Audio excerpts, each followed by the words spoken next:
എല്ലാവർക്കും ഇന്നത്തെ വീഡിയോയിലേക്ക് സ്വാഗതം. ഇന്ന് നമുക്കൊരു അടിപൊളി കടലക്കറി ഉണ്ടാക്കിയാലോ? വായോ. അതിനുവേണ്ടി ഞാനിവിടെ കുറച്ച് കടല വെള്ളത്തിലിട്ട് കുതിർത്ത് വെച്ചിട്ടുണ്ടായിരുന്നേ. അത് നന്നായി കഴുകി ഒരു കുക്കറിലോട്ടേക്ക് ഇട്ട് കൊടുക്കുക.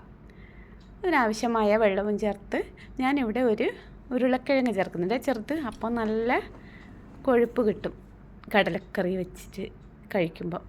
അതിന് വേണ്ടിയിട്ടാണ്, നല്ല സ്വാദുമുണ്ട്.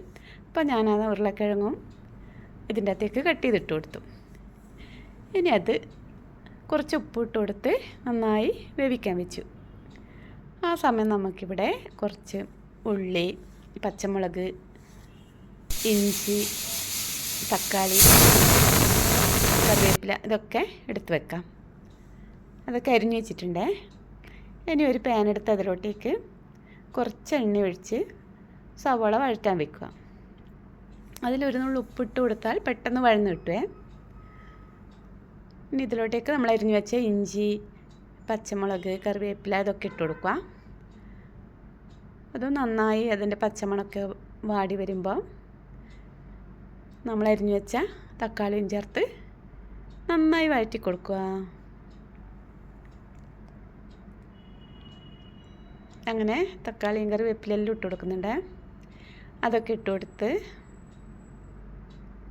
നന്നായി വഴന്ന് വരട്ടെ.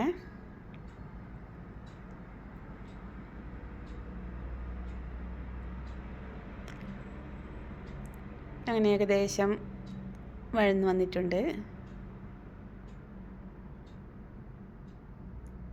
ഇനി ഇതിലേക്ക് നമുക്ക് ആവശ്യമായ മഞ്ഞൾപ്പൊടി, കുറച്ച് മഞ്ഞൾപ്പൊടി, പിന്നെ മുളക് പൊടി. മുളക് പൊടി ഞാനിവിടെ ഒരു ടേബിൾ സ്പൂണാണ് എടുത്തത്. ഇത് നിറച്ച് കൊടുക്കാത്തതുകൊണ്ട് കുറച്ചുകൂടി ഇട്ട് കൊടുത്തു. പിന്നെ മല്ലിപ്പൊടി ഞാനൊരു 2.5 സ്പൂൺ വരെ ഇട്ടിട്ടുണ്ട്.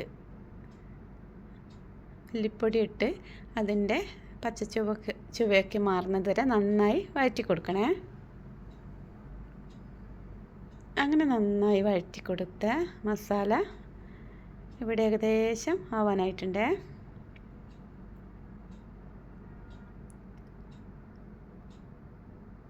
ഓയിൽ ഞാൻ കുറച്ചേ ചേർത്തുള്ളൂ, കൂടുതൽ ചേർത്തിട്ടില്ല. വേണ്ടവർ കൂടുതൽ ചേർക്കുക.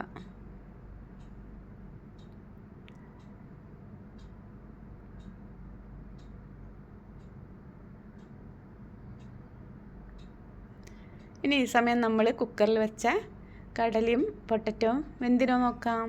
കുക്കർ തുറന്നതാ. ഇനി ആ പൊട്ടറ്റോ ഒക്കെ നന്നായി ഉടച്ചു കൊടുക്കണേ. ഇനി അതിലോട്ടേക്ക് നമ്മൾ ഈ വഴറ്റി വെച്ച മസാല ഇട്ട് കൊടുക്കുക.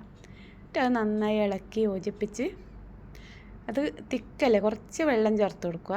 എന്നിട്ട് നന്നായി ഇളക്കി ഞാൻ ഒരു വിസിൽ വരെ ഒന്നുകൂടെ അടുപ്പത്ത് വെക്കുന്നുണ്ട്. അപ്പോൾ ആ ഉള്ളിയൊക്കെ നന്നായി വെന്ത് കിട്ടും. അതൊക്കെ ആയിട്ടുണ്ട്. ഇനി നമുക്ക് കുറച്ച് തേങ്ങ ഇതിൽ ചേർത്ത് കൊടുക്കുന്നുണ്ട്. തേങ്ങ, ജീരകം, മഞ്ഞൾപ്പൊടി അരച്ചിട്ട്. ഞാൻ പച്ച തേങ്ങയാണ് എടുത്തത്. തേങ്ങ വറുത്തിട്ടും ഒഴിച്ചു കൊടുക്കാം. ഇവിടെ ഞാൻ പച്ചത്തേങ്ങയാണ് അരച്ചു കൊടുത്തത്. പക്ഷെ അത് നല്ല ടേസ്റ്റാണ്. നമുക്ക് പുട്ടിൻ്റെ കൂടെയും ദോശയുടെ കൂടെയും കുബൂസിൻ്റെ കൂടെയും ചപ്പാത്തിയുടെ കൂടെയും ഒക്കെ കഴിക്കാൻ പറ്റും. അപ്പോൾ നിങ്ങൾക്ക് എത്ര ചാറ് വേണം അതിന് കണക്കായിട്ട് വെള്ളം ഒഴിച്ച് കൊടുത്താൽ മതി. അധികം ചാറ് വേണ്ടെങ്കിൽ നമുക്ക് വെള്ളം കുറച്ചൊഴിച്ച്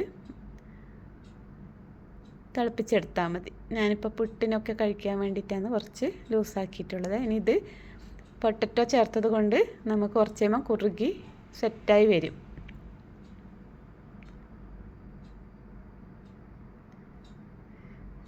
ഇനി ഇതിലോട്ടേക്ക് നമുക്ക് വറുത്തിട്ട് കൊടുക്കാം. അതിനായിട്ട് കടുക്, ഉണക്കമുളക്, കറിവേപ്പില അതിട്ട് കൊടുത്തു.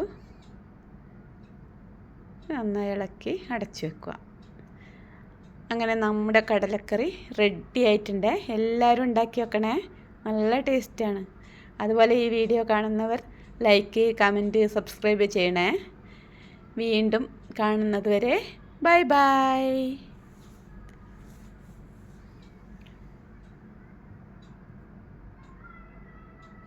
അപ്പോൾ എല്ലാവരും ഉണ്ടാക്കി നോക്കണം കേട്ടോ, മറക്കാതെ.